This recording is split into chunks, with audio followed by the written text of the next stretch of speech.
All right, time to drill this drum shell up. Let's get it. So I've already got the holes pre-measured. So I'm just gonna be drilling where I have it marked. And I'm gonna be starting the holes with a brad point bit. And to enlarge the holes to the mounting hole size, I'm gonna be using a unibit.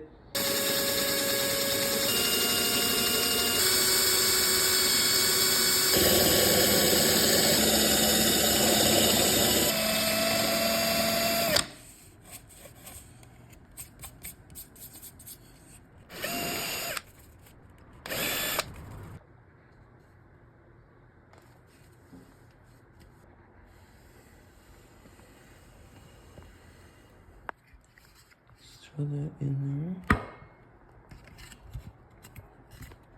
And there we go.